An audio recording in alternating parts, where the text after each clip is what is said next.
Raise your fists together. I am somebody. I may be poor, but I am somebody. Red and yellow, brown, black, and white. We're all precious in God's sight. Everybody is somebody. Stop the violence. Save the children. Stop bullying. Save the children. Hold your head high. Stick your chest out. You can make it. Keep hope alive. Keep hope alive. Keep hope alive. The push is on. We are grateful that you are watching us, whatever time you're watching us. To our friends across the pond in London, we welcome you. To those of you that are watching us in South Africa, we welcome you right here in our country, Atlanta, Los Angeles, Chicago, Washington, D.C.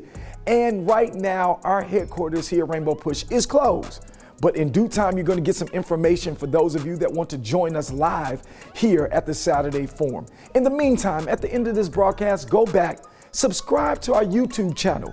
We want you to be a part of some information and insight and content that can better your life. We want to dedicate this broadcast to every family that is dealing with hardship and dealing with a broken heart in Brooklyn. It has been said that this is one of the worst fires in New York history. Our hearts and our hands are with you, and we are doing what we can with what we have to make sure that our friends and family in Brooklyn feel the love all the way from Push here in Chicago. Secondly, we want to dedicate this broadcast to Sidney Poitier. What a true giant. What great work he did, not only on the screen, but what he did to make humanity better. Stood alongside so many of our great leaders, including Reverend Jesse Louis Jackson. Sidney Poitier, we salute you, and we're better because of you. None other than also the man himself, Max Julien, AKA the Mac. The world is better also because of how he contributed and changed the landscape of what we know entertainment to be. Today, we are grateful for Lani Guinier. She arguably should have been on the Supreme Court. Her work, her life, her legacy, and the civil rights movement is unprecedented. We thank you, we honor you, and the world is indeed a better place because of this true freedom fighter. Last but not least, we found some great information, but it also broke our hearts to know that 112 years, an amazing veteran who walked these streets, who also served across the country, he has gone to take his rest. And so we're grateful for none other than Lawrence Brooks. What an amazing soldier. And we salute you today, and we salute you for the days and years to come. Again, 112 years. What a joyful life. And we are grateful for his service to our country. So listen, we got a lot of things to share today. Again, we want you to type whatever city you're in. We also want you to share this broadcast. You never know how pushing one button can give some information, some insight, and some information to someone that's in need. So stay tuned, because the push is on, and we got some work to do. We're going to celebrate Martin Luther King's Day today. Don't let him out of here. Happy birthday to you. Happy birthday to you. Happy birthday, Dr. King. Happy birthday to you. We know how fond you are of our president, Lyndon Johnson. And we know how you're supporting everything. I got this little cup for you, and I want this back because it's mine. And it says, let me read. It says, we are cooperating with Lyndon Johnson's war on poverty. Drop coins and bills in the cup. And so that day we had that kind of meeting, and around 8 o'clock he left home and came to church. Around 10 we met. Around 12 o'clock, Zanola Clayton came in, and Bernard Lafayette came in, and she had a cake. Dr. King, you forgot it was your birthday. And we laughed, and it was January 15th. And we cut the cake, and we drank the punch. It had about 12 to 1 maybe. And then that afternoon, Al Lowenstein led a workshop on how to end the war in Vietnam. So as I argue, people who celebrate his birthday, let that week be a week of door-to-door voter registration. Let that be a season to fight for automatic voter registration. Let that be a season for activism, not just band crests and parades, but activism, because he spent his own birthday home, church, work clothes, in poverty, in the war, because he believed that the war in Vietnam, resources that was designed for the war on poverty, which he thought to be a morally virtuous movement, was going to the war in Vietnam.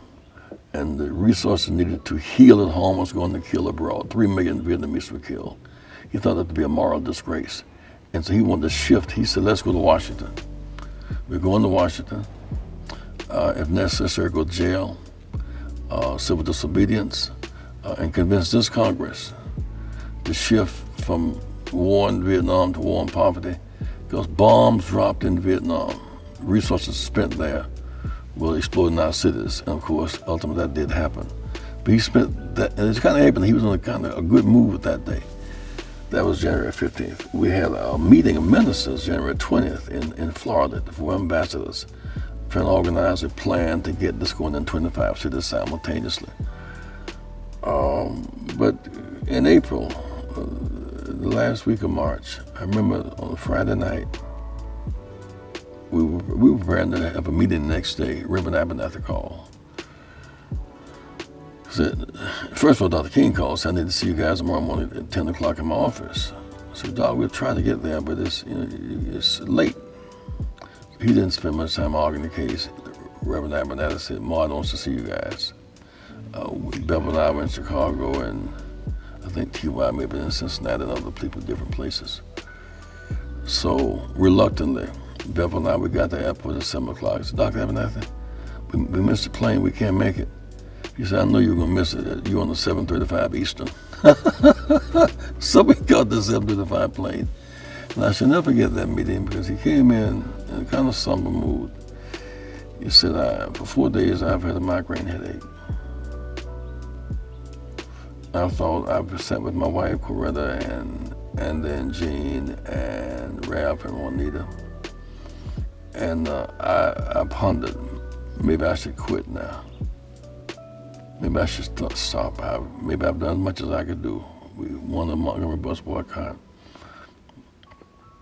Broke down barriers of public transportation.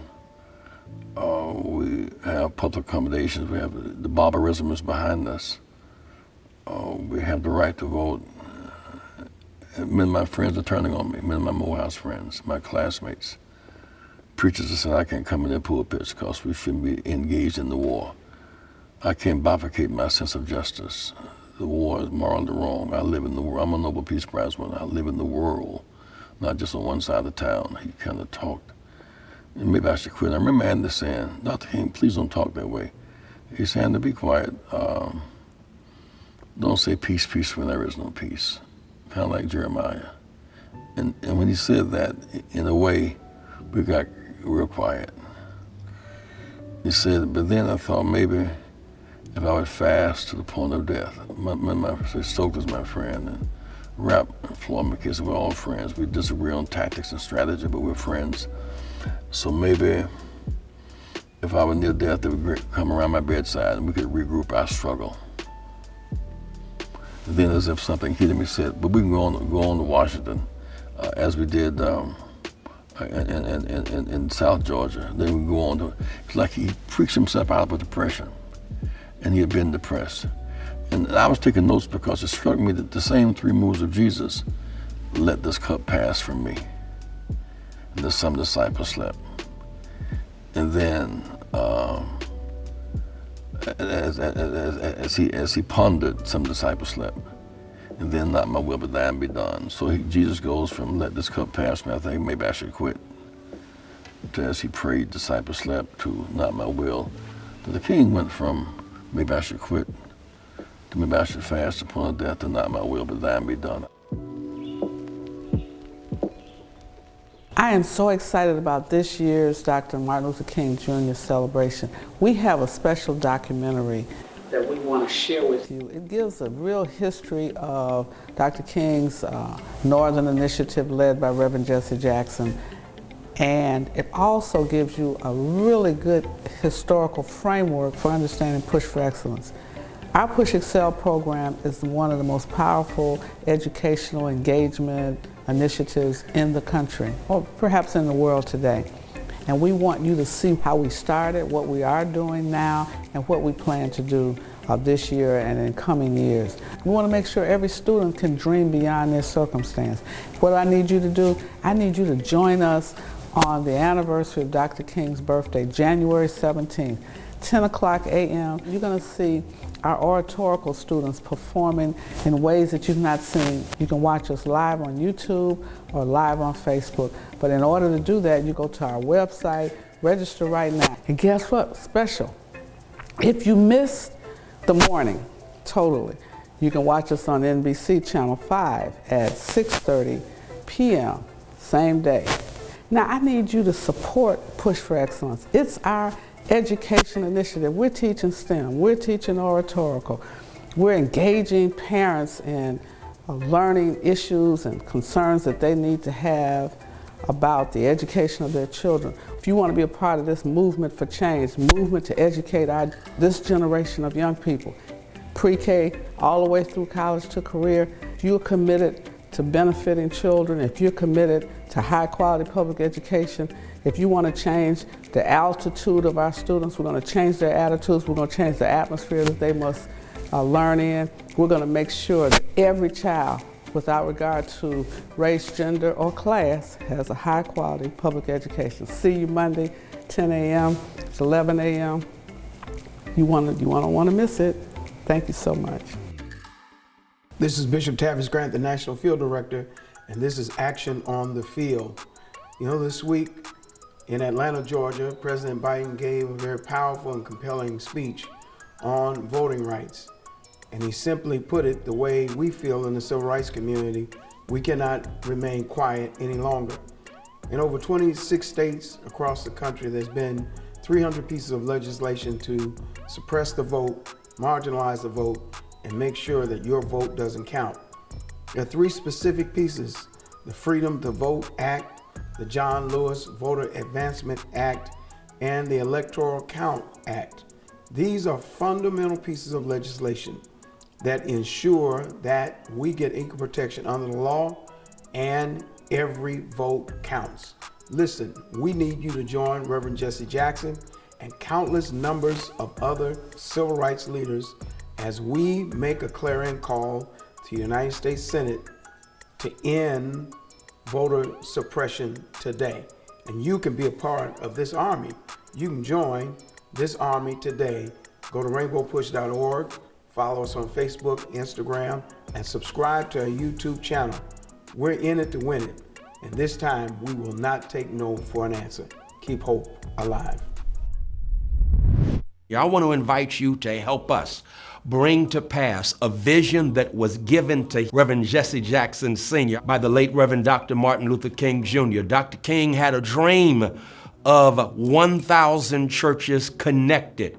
We got, 50 major markets. If we have 20 churches in those 50 major markets, that would basically say, I'm going to connect with Rainbow Push. And in connecting with Rainbow Push, we'll do it on several levels. We'll do it by way of offering our financial support to Rainbow Push. I've already sent a check both to Reverend Jackson and to Rainbow Push, because it's definitely necessary at this time that we understand the need to utilize our prophetic witness in an empowered fashion. I often say that while the Republicans are playing a game of power chess, the Democrats are trying to learn how to play checkers. Listen, we preach about power. We talk about power.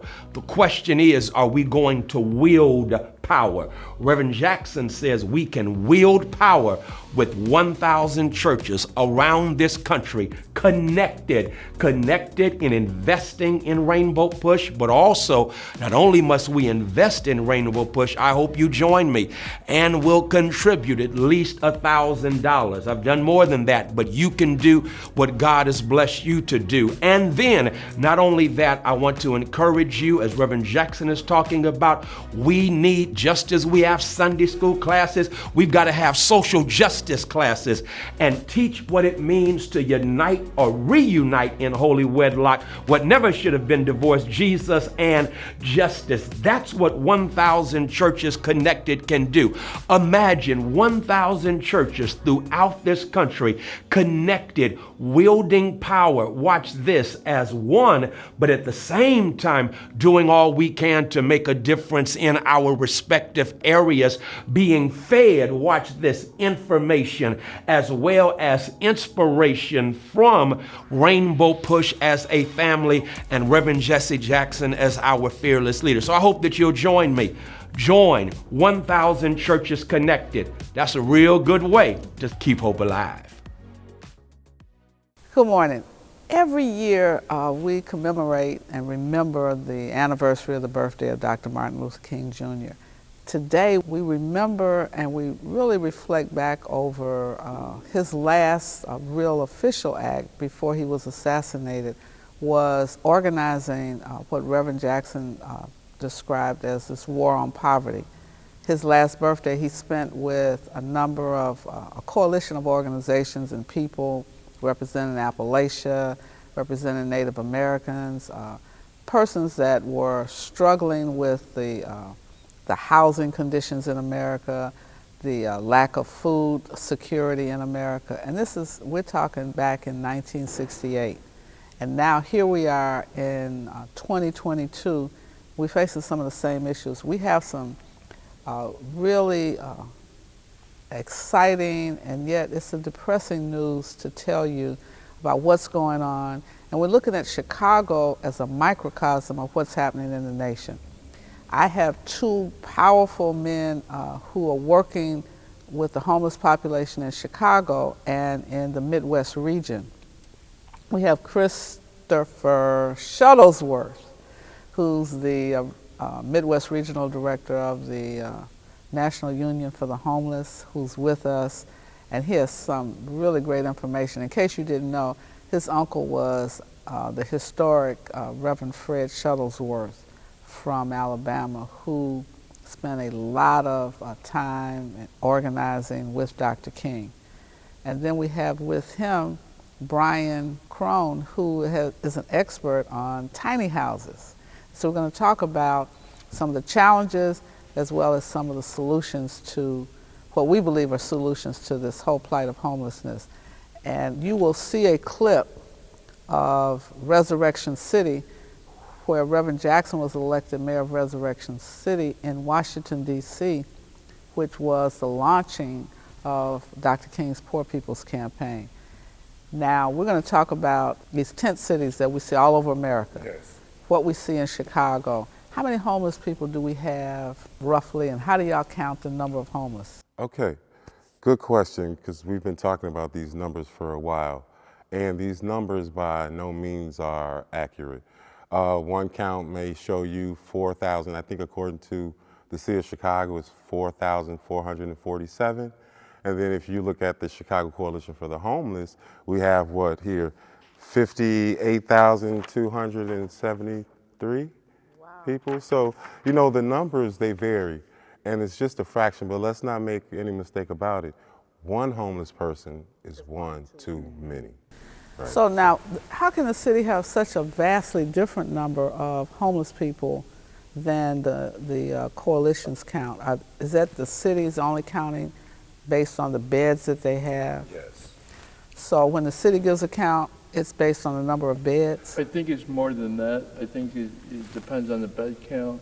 And they do what they call the point in time. The point in time count, which is a count where they drive around the city and they actually count the people that they can find.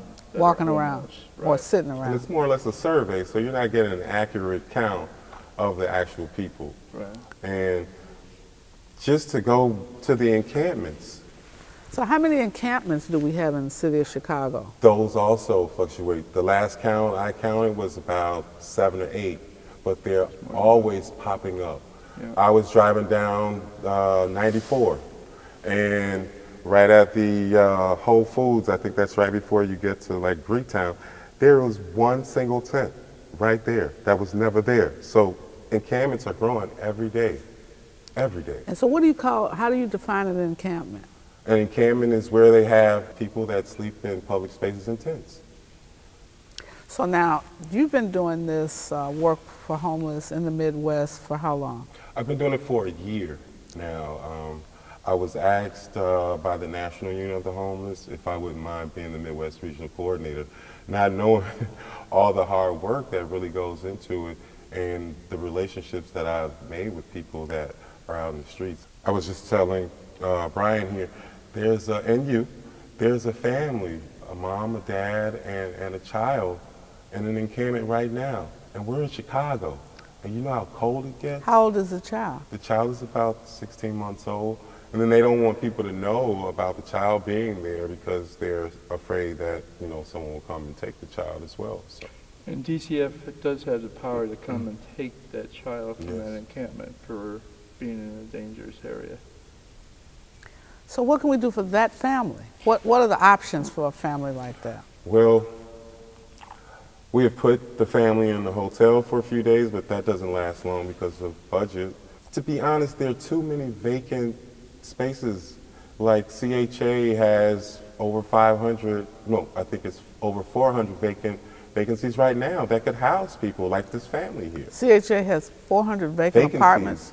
Vacant apartments right now. Okay, and what other places are empty and yet being You have heated? all these vacant homes, and if we can't put them in the house as a society, we're going to put them in the house as individuals and kick in some doors, because that's what it's come down to. I do the same thing as Chris. I go all over the city to the various encampments as well.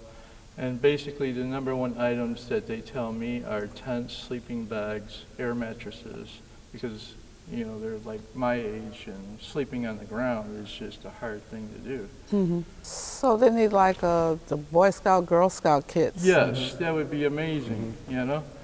And so when you say storage, what are we talking about?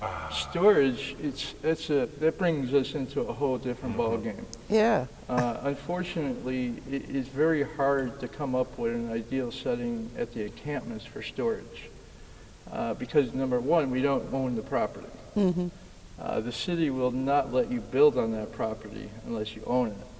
So you can't bring permanent structures to these encampments, which means that if you bring a bunch of food to this encampment, it's going to rot on the ground. We have no power to build anything on these lots unless we own them. So how many vacant lots are you aware of in the city of Chicago, approximately? At last count, I know you said 33, but I was aware that there were over 40,000. Now it's down to like 33,000. So we have 33,000 vacant lots within the city limits. That could be used to house people and to create a sustainable environment. So you're the tiny home expert. What does it cost to build a tiny home for one person or a family of 4? And that's a hard question to answer, to tell you the truth, because you could make a tiny house for as low as $4,000, sustainable living for a homeless person. For $4,000, you can make a tiny house. Correct. But in Chicago, it's going to cost me more than $30,000. For the same $4,000 house? Correct. Why? Because of the building codes and procedures that are in place here that make it very difficult to build in Chicago. We have to look at some public policy changes. Correct. If we're going to provide for homeless, what could you do? There are abandoned houses and these abandoned schools. What could you do? And I would love to take care of some of these abandoned schools and get them together. What would you do? How would I you? would totally rehab the schools into assisted living programs or micro communities. So what would that micro community look like? And So, just paint a picture for us. Sure. I mean, if we came in and renovated, let's take a school that was closed down. Most of the rooms there can be adequately rehabbed to fill even families. And but right now it's so hard for us to obtain that type of property because of the huge developers right now. And they come in and they love. Forget the developers. If we as a community say we want to rehab a school building, what do you need You need zoning permits. We need a zoning permit. You need zoning and building permits. And that's what sets my business apart, from others, is we understand that communal living is the way to go. You have to have some type of support for people to be successful in life. If you just give somebody an apartment and say, here you go, you're on your own, they're going to fail. Unless they just have enough of their support on their own. So, as we get ready to close this segment, we're going to have you come back. What 3 things do you want the viewers to do? First, I want you to come down to the encampments. Visit the I encampment. want you to visit the encampments. I want you to see what your brothers and sisters are living through, right? And ask them what they need. They can better tell you what they need, and they have no problem with saying, hey, I need this or I need that, right? And thirdly, you have to get involved. If you're not talking to your local official, your alderman, the mayor, we must point the finger at ourselves. Too many times we point the finger outside of ourselves. We must do something, and that is get involved. And so this is just part 1 of an ongoing series on how Reverend Jackson says he wants Chicago to be ground zero to end homelessness. So we're going to be talking more and more about tiny homes, retrofitting some of these abandoned schools, and property. And if in your ward there are vacant lots, we're going to be asking aldermen, what are you doing about this vacant lot so that we can place homeless people, build structures for them. You can build a tiny house anywhere. Yes, and we can meet with labor to say waive some of this prevailing wage issue, because what we're trying to do is provide housing for people. There are ways to do this. We're going to be looking at public policy. We're going to be looking at convening all of the stakeholders. It's our issue, and when you got a 9-month-old child living outside, we're in trouble as a community, as a people, and we don't want that to happen. And so we're going to work together. Thank you so much for joining us. We're excited to get more people involved in Rainbow Push, supporting the programs of Push for Excellence and the Citizenship Education Fund. If you're interested in impacting public policies, if you believe in the scholarships that we give to thousands of students each and every year, you can become a policymaker by becoming a member of Rainbow Push right now. For an annual membership of $35, or if you're a student or senior, $15, you can help us make a difference in the lives of millions. How do you become a member? Visit our website at rainbowpush.org and press join. Or maybe you'd like to support us.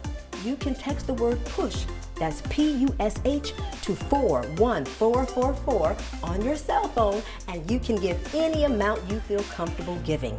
You can also call us at 773-256-2775, or go to rainbowpush.org and push donate. Wherever you are, you can support us as we keep pushing for you. Well, this is Bishop Tavis Granite. I want to thank you for joining our International Saturday Morning Forum as we are celebrating the King holiday. You know, the work of Reverend Jesse Jackson and Dr. Martin Luther King Jr. speaks for itself, from tent cities to the Poor People's Campaign and to our work here at Dr. King's Workshop here in Chicago. We have been focusing on the issue of poverty and homelessness. And today we have Stan Hayes and Ken Howard with us from the Brothers in Christ Global. They do a tremendous work here in the city of Chicago and in this region, providing resources and services to this most at-risk population. And it's important that we realize that this is really a problem that we can solve if we look at the opportunity to collaborate and really put forth a real cohesive plan. We can save more than we lose. And so, Stan and Ken, I want to welcome you all to our Saturday Morning Forum. Tell our viewers a little bit about what you do, Stan, how long you've been doing it, and Ken, what's the impact that Brothers in Christ Global has had on the city of Chicago? Okay. Once again, thanks so much for having us. Brothers in Christ Global was created from brothers coming together, and we came together to make a platform for brothers to express themselves in prayer. We we really believe strongly in spiritual health. So we came together. We've been doing this now, coming together as brothers for the last 16 years. And we do a conference call every Thursday morning at 6 a.m. And out of that, we decided, well, if we can pray for each other, we can do more collectively in terms of serving the community. So we go out in the community, we give food, we give clothing. Of recent, since like 2018, we started to serve the homeless population. When we had that polar vortex, we decided to go down and give them food. But outside of the food, because they get a lot of food, we wanted to actually befriend them and find out what they needed. So we started serving the homeless, and we've been doing that now since 2018. Now, Ken, what has been the impact of Brothers in Christ Global in terms of the various resources that you provide to this population? Oh, the impact's been huge. We went out there and we saw that there was a lot of food out there. I mean, and we really wanted to hone in on what they really needed, the life things that they need to get through day to day. And so we just canvassed the area. We talked to as many people as we can.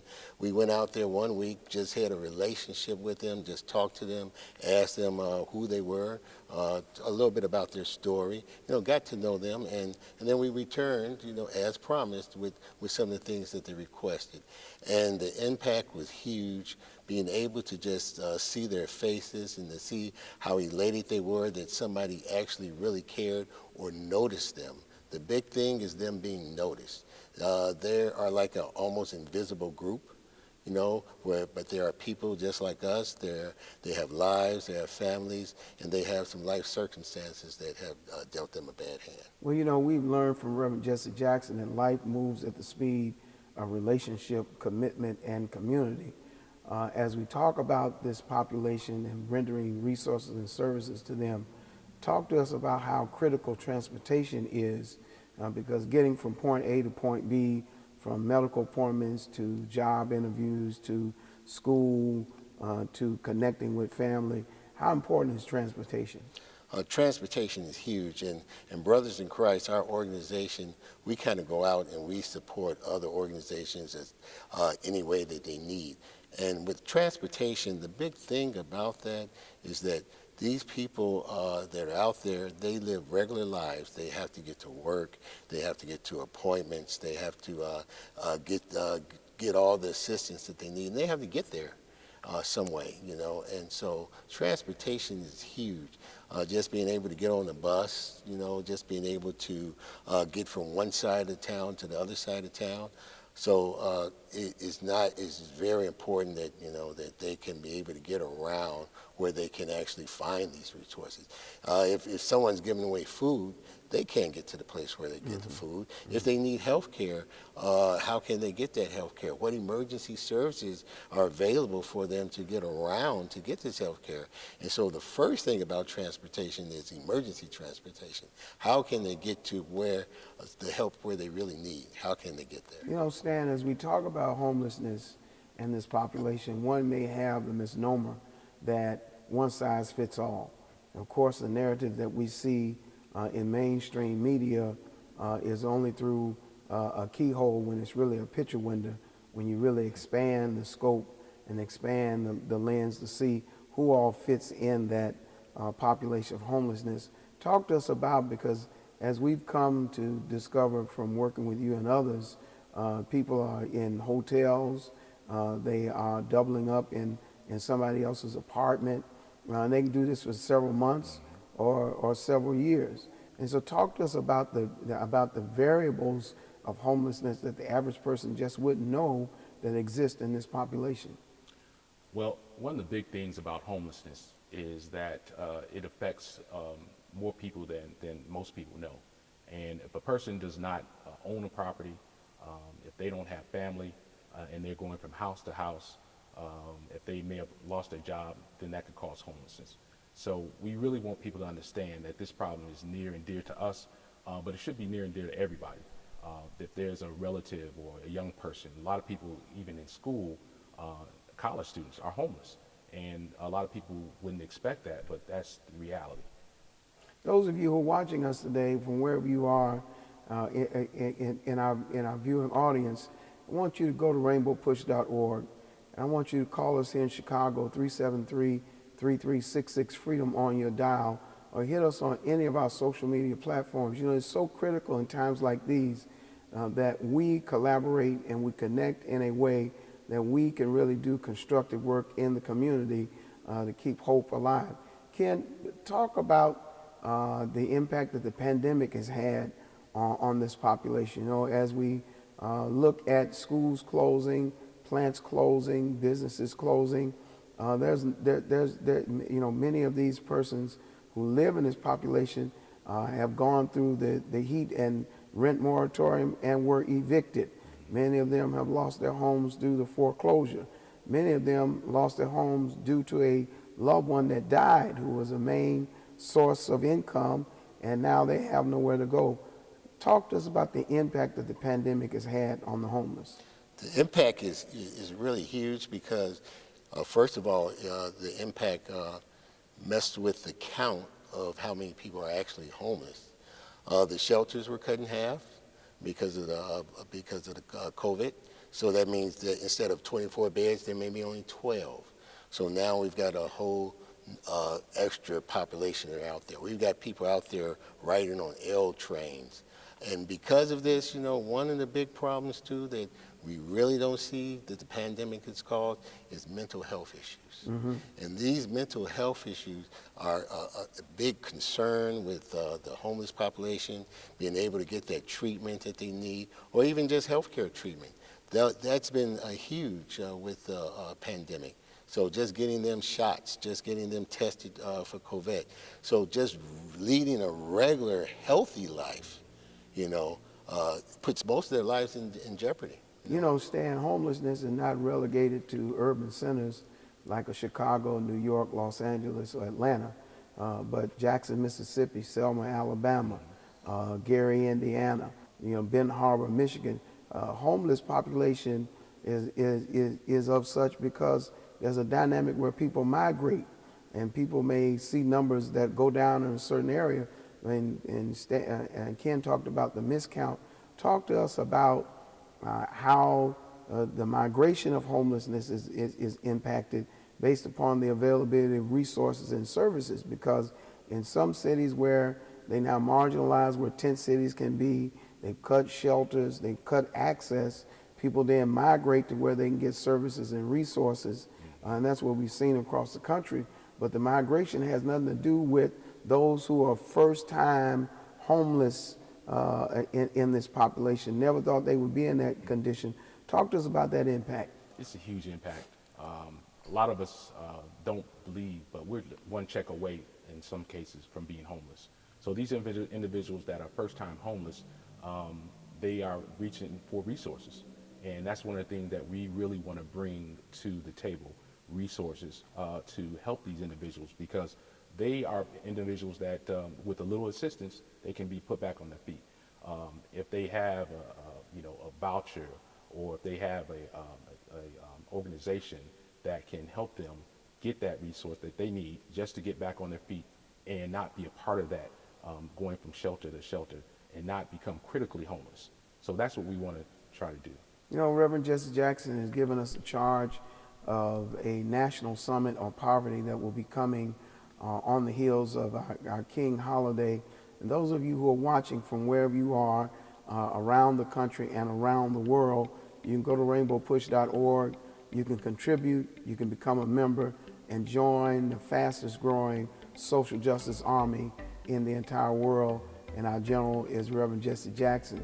I want you to be reminded of the part that you can play in the fight for freedom. And our partnership with Brothers in Christ Global and so many others is a part of doing what we do. We win, and we fight, and we march, and we're in it because it's not a sprint, it's a marathon. I want to thank our guests for joining us today. Don't forget, it's a great time to be alive as we are keeping hope alive.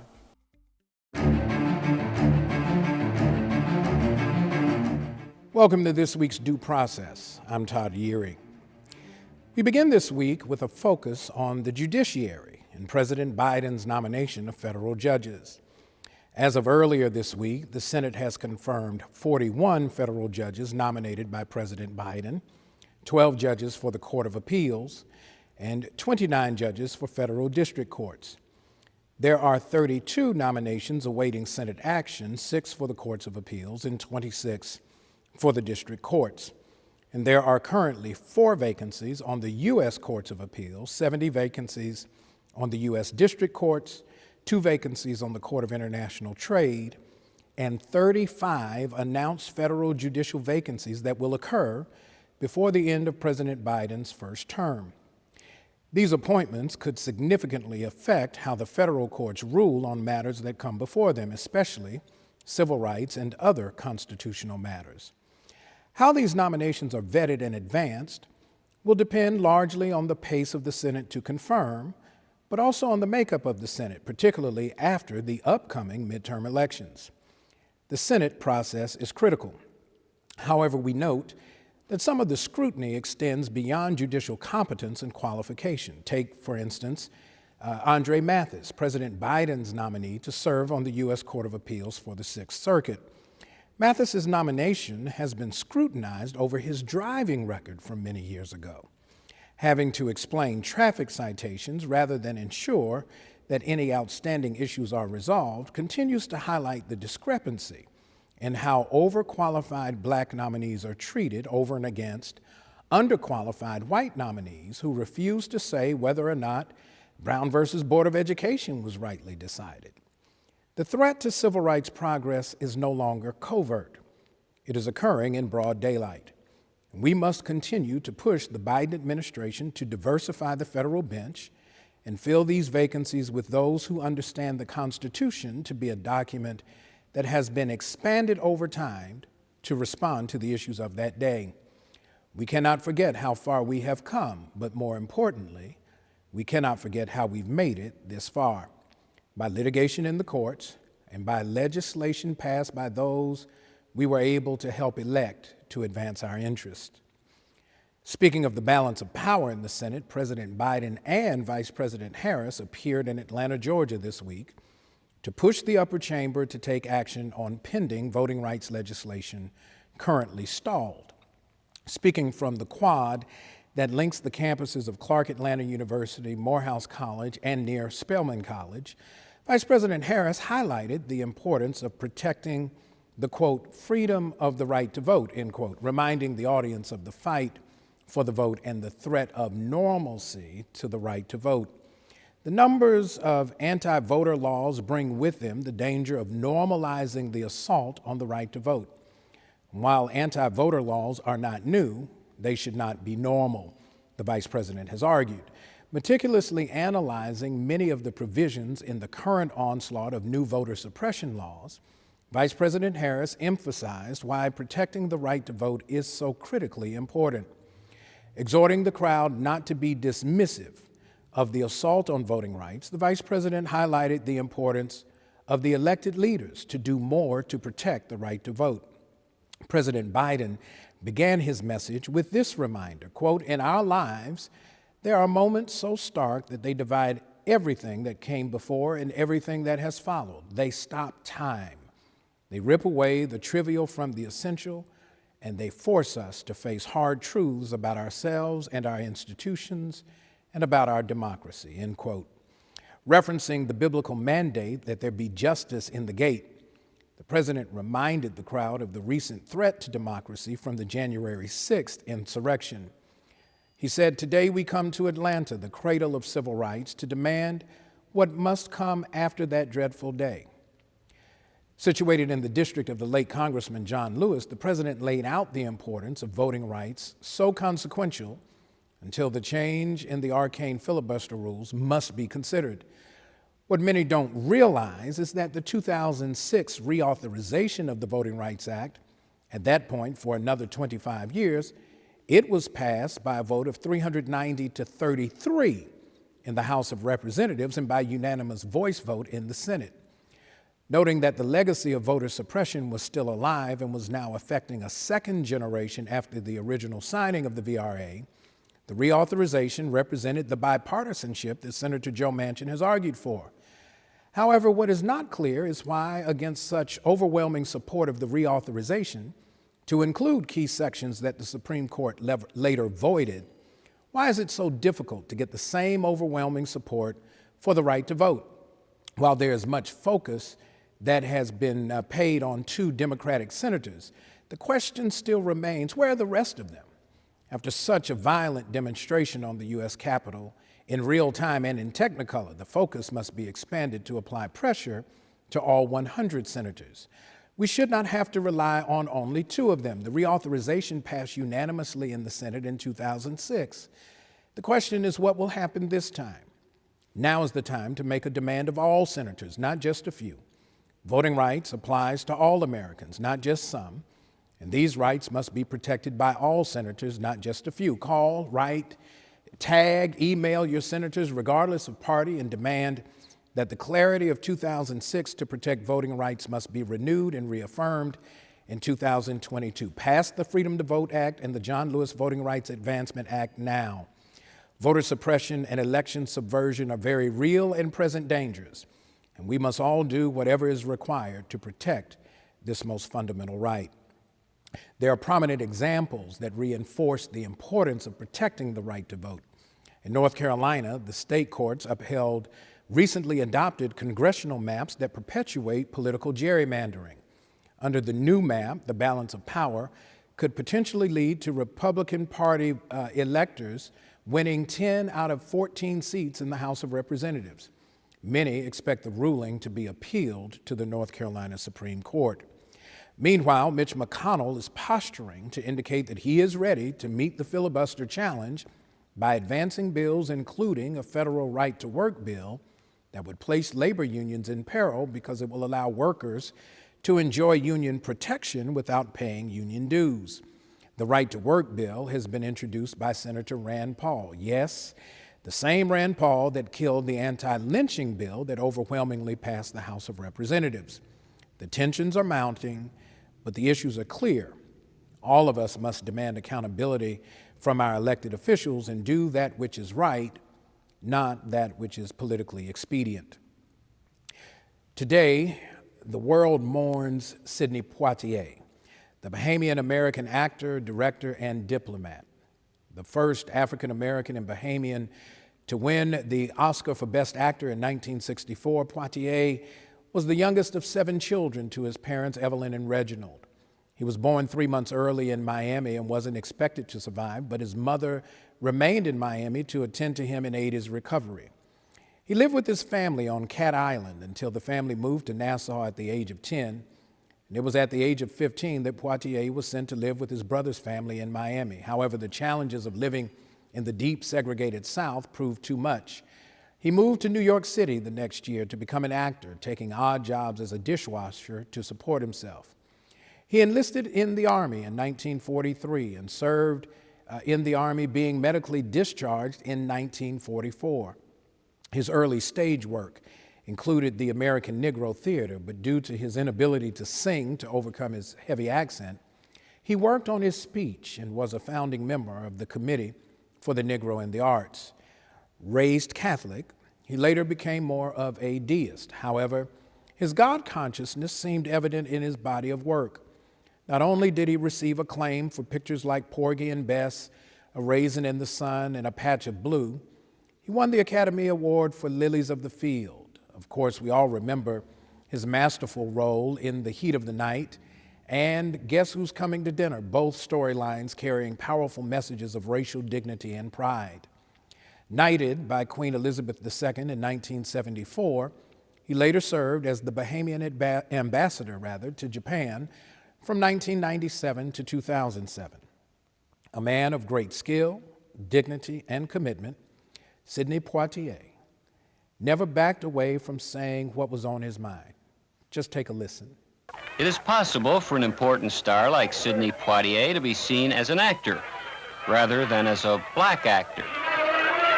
You're implying that there was something wrong by not being nominated. Well, there seems to be a lot of talk in the industry. Apparently no one has really heard from you. What are your feelings about that? I was rather delighted not to have to sit in that auditorium tonight and wind up one of the 4 losers. Outside of Hollywood, it's a different matter. Sidney Poitier's professional work is too often forgotten. The questions are too sharply focused. He is simply black. Mr. Poitier is not one to let this go unchallenged. How close has my association been in the past with Dr. King? For some years now, I've worked raising funds for Dr. King because I believe still very strongly in his nonviolent philosophy. The father to 6 daughters, Poitier died at home in LA at the age of 94. A supporter of the civil rights movement, Sidney Poitier's body of work will have lasting value for all of us. He will indeed be missed. On this day that marks the actual birth of Dr. Martin Luther King Jr., we reflect upon his life, his work, his words, and his reminder. We have not yet reached the promised land. Justice is still too fleeting, equality still too theoretical for many, and the resistance to the efforts to advance dignity and justice all too persistent. As we prepare to observe the Dr. Martin Luther King Jr. National Holiday this year, it is critical that we not forget just how poignant his words were and are, and just how elusive time can be. We don't have time to wait, nor do we have time to waste. Let us take heed to Dr. King's words at length, and I quote, "We are now faced with the fact that tomorrow is today. We are confronted with the fierce urgency of now. In this unfolding conundrum of life and history, there is such a thing as being too late. This is no time for apathy or complacency. This is a time for vigorous and positive action," end quote. As we remember Sidney Poitier and remember Dr. King, let's not stop working so that the intersection of life and history meet at Justice Street for all of us. That is this week's Due Process. I'm Todd Yeary, and remember, keep hope alive.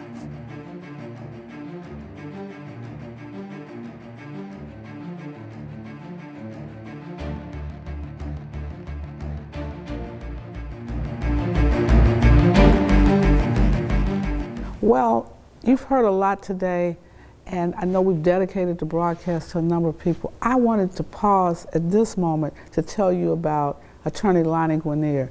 There are few lawyers in the world that rise to the level of a Thurgood Marshall. There are few lawyers that have given so much time and effort to the cause of civil rights. And I want you to know Lonnie Guinier should have been nominated to the United States Supreme Court, one of the most powerful lawyers you would ever meet. She made her transition this year quietly fighting her personal battle with illness. She gave of her time, her talent, and her treasury to represent people who couldn't afford to pay her, to represent causes that were unpopular, where she had to do all of the research and all of the work. And so today we pause just to pay tribute to an African-American woman who is in the tradition of Justice Thurgood Marshall. From the female side, Justice Ruth Bader Ginsburg. She didn't make it to the bench because she was so busy fighting in the trenches. Attorney Lonnie Guinier. Push Excel's goal is to inspire students to strive for excellence in education in spite of personal, family, and community challenges that they might experience. How do we do this? By advocating for educational policies that guarantee equal funding for all students without regard to race or economic standing. By engaging parents, students, and teachers in pursuing high-quality education and striving for educational excellence at every level. And by forging partnerships with community-based and public sector stakeholders in education. Now, Push Excel is a national model program with the purpose of connecting principals, parents, popular personalities, and students in a bond and to support students at every level on the educational ladder. Now, we want you to become a member of the Rainbow Push Coalition and Push Excel. Your annual membership can help us to change policies that impact students, colleges, and universities all around the country. So step up and sign up today. Membership is only $35, and if you're a student or a senior, $15. Just go to our website, rainbowpush.org and push join to become a member or push donate to support the Push Excel program. You can also text the word Push Excel, that's PUSHEXCEL, to 41444 on your cell phone, and you can give us any amount that you feel comfortable giving or call us at 773-256-2775. Wherever you are, you can support us as we keep pushing for you. And remember to keep hope alive.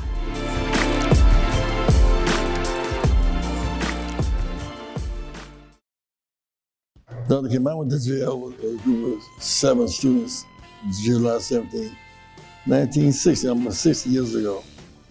We never stopped moving. I lost a few jail cells and death. We never stopped moving. I thought it was time to write some of it down so the older generation can learn how we did, and what we did, and how global it was. Whether speaking about Mandela in South Africa, India, Qatar, Gandhi in India, here at home. This book tells the story, so please get it and give it to your friends. Read it, let's argue about it, let's discuss it. Yep, so the book is Keeping Hope Alive, Sermons and Speeches of Reverend Jesse Jackson Sr. It's quite a good collection. You know, we've got sermons and speeches from around the globe because you have made such a global impact, not just here in the U.S., but around the world. Thank you for tuning in to our International Saturday morning broadcast. We need your support. Here are ways to give to Rainbow Push Coalition. Text PUSH, P-U-S-H, to 41444 to support the work of Reverend Jesse Jackson Sr. and Rainbow Push Coalition. When you shop, Amazon gives. Visit Amazon Smile and select Push for Excellence as your charitable organization by starting your shopping at smile.amazon.com. We are Sanctuary. We are a sanctuary. When I think of Rainbow Push, I think of 2 words: social justice, education advocacy, political empowerment, freedom and equality, corporate partnership. Stop the violence. Save the children. Don't get in. Shut it down. If we don't get in, shut it down. Political change, inclusion, evolution, progress, justice. Jesse Jackson. Keep hope alive. Keep hope alive.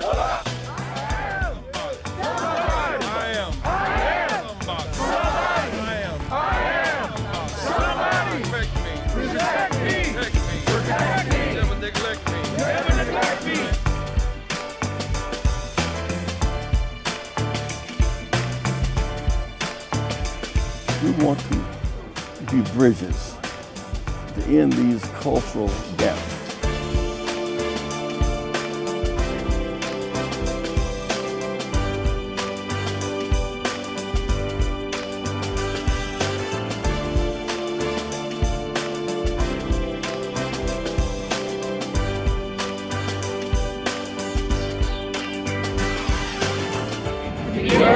Going forward. By hope. Not backwards. By fear.